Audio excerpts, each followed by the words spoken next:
be prepared to watch all sorts of bizarre behavior and sounds, and just sit and trust that if someone stays with something for long enough, it will connect. If not today, maybe tomorrow, or the next day, or the next week. So you've got to become comfortable with not understanding the process for long periods of time.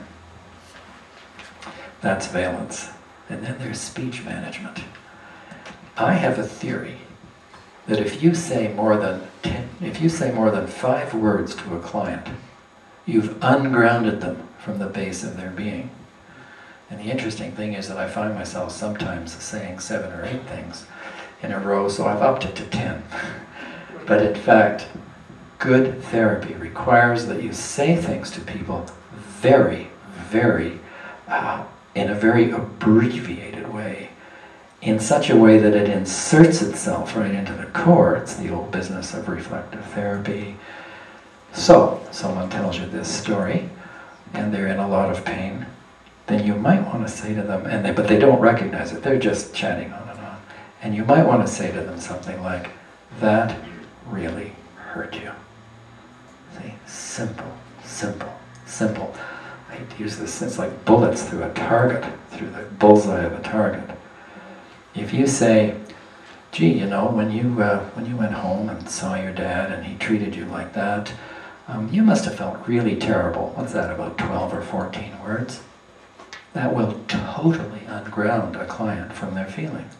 But if you listen to the story and say, that really hurt you, and in a sympathetic tone, but not a gluey honey tone, just a sympathetic tone.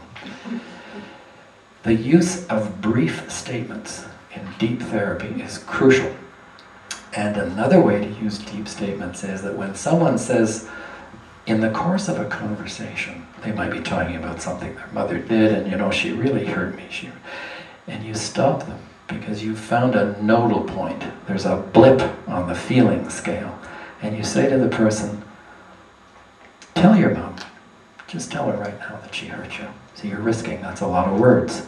So you need a rhythm and a way of delivering it. Tell her. Well, what do you mean tell her? She's not here. No, just, it's a Gestalt therapy technique, okay. Oh, God forbid. Okay, I should mix therapies. So you'd say, you know, tell her. Well, Mom, when I came in that day, you were, no, too many words. Just tell her, Mom, you hurt me. Mom, you hurt me.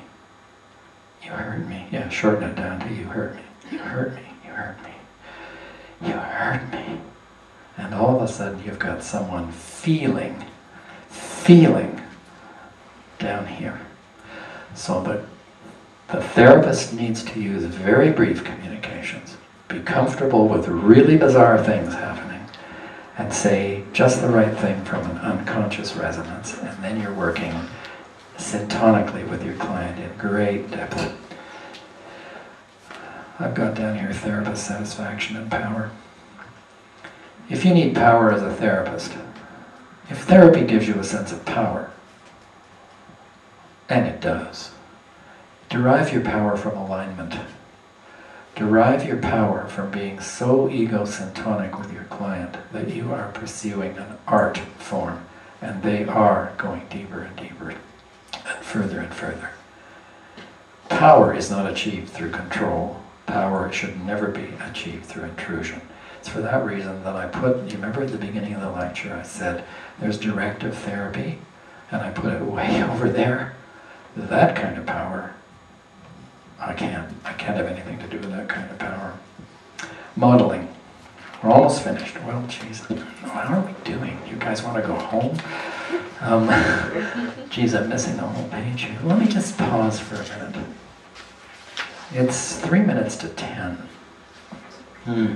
Let me speed up a bit and try and get through a few things. If you feel like you'd just like to go home, I'm not going to be insulted if you slither out the back door. So just use your best judgment. Modeling. I think it's crucial when you're dealing with clients to say to them every once in a while, how do you feel about the way this therapy is progressing? How do you feel about the way I am with you? And if they say something, they say, well, you know, for the most part, it's pretty good. I'm feeling pretty good. But last week, when you said such and such, I felt you were really off base. So I have to go back to last week, and I have to remember what I said, and I have to be really honest and say, you know, you're right, I was. And when you validate a client like that, you do them an incredible service. You help them to know that they are innately wise about what is right and isn't for them. When I do groups, when I run groups, like I will be for the next 12 days or so around here, every morning I begin by saying, do we have any housekeeping? Is anybody uncomfortable with anything that we are doing, or anything that I'm doing? And when someone nails me to the wall with something that is legitimate, I have to say, I'm sorry, you're right, you're really right about that. And I may go on and talk about what was triggered in me, but it's not my group, and I don't want to put too much of myself into it if I can avoid it.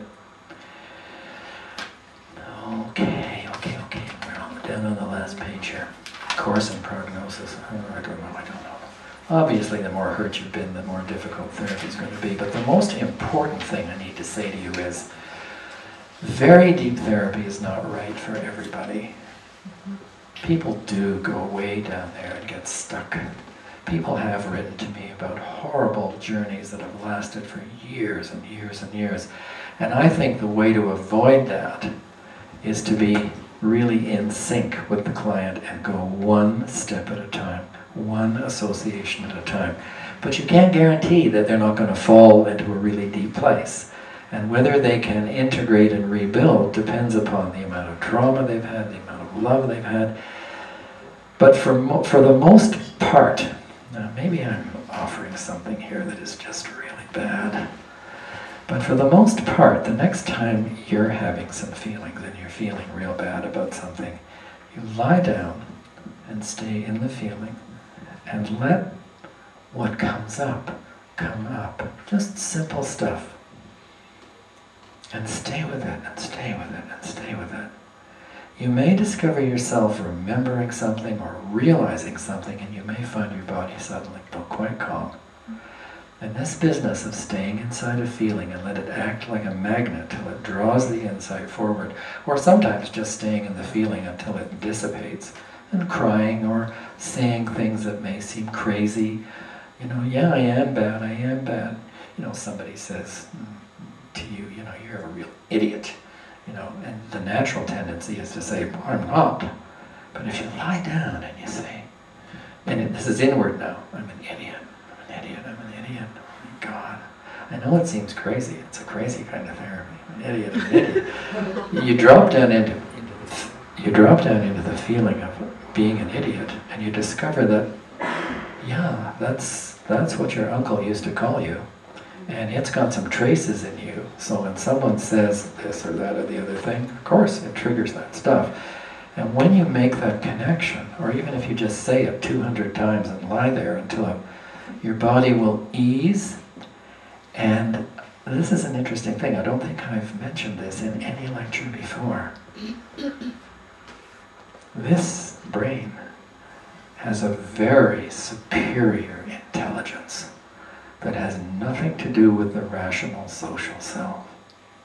And when you go down and down and down into something like I'm an idiot or whatever, you'll discover to your amazement that this marvelous brain will give you the understanding that you're not. But there's two kinds of understanding, you see. As you drift down and down and down, there is a point where the whole brain kicks in, and you suddenly realize, I'm not an idiot. That's what my uncle used to say to me all down through the years. I'm not an idiot. But to get that kind of enlightenment, you've got to be operating down here, because most people up here, you say, you know, you're an idiot. They'll say, I'm not an idiot. Or, yeah, I'm an idiot. Yeah, I'm an idiot. That's not depth therapy work. You have to take it down to the place where something bothers you. And if you can get that out, then all of a sudden you discover, oh my God, it's an amazing, absolutely amazing journey. All right, so we are coming round to the end. Yes, we are.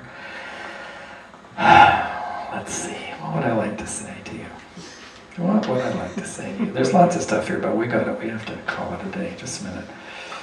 Yeah, let me give you one of the last lines in this talk. There's no final way to predict who will do well, and therapy is always a risk.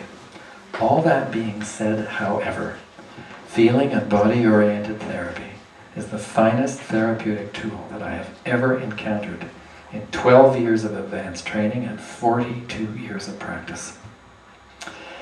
If you want to read my book, it's there for free on the website. Help Me, I'm Tired of Feeling Bad. And just reading your way through that book, it's just a great adventure, and it isn't complicated. So, that's it. Those who want to go home,